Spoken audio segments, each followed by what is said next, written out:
Aksi damai 3 supporter pendukung Sriwijaya FC bukan hanya menjadi simbolis bagi para pendukung setia Sriwijaya FC.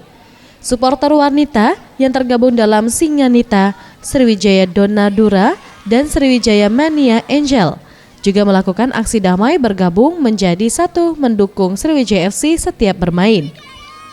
Kesamaan hobi dengan mencintai dunia bola membuat para darah manis ini sering berkumpul bersama di Stadion Gelora Jakabaring untuk bersilaturahmi.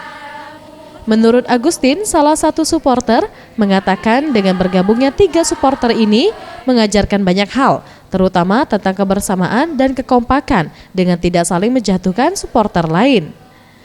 Dengan banyaknya supporter yang mendukung Sriwijaya FC akan membuat Laskar Wongkito bermain maksimal dengan memberikan kemenangan setiap pertandingan.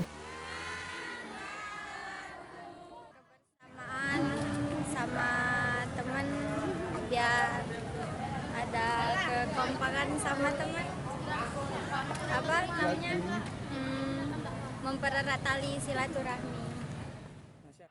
Untuk mendukung Sriwijaya FC, para supporter ini memberikan aksi terbaik serta yel-yel dan lagu yang dapat membakar semangat para pemain Sriwijaya FC.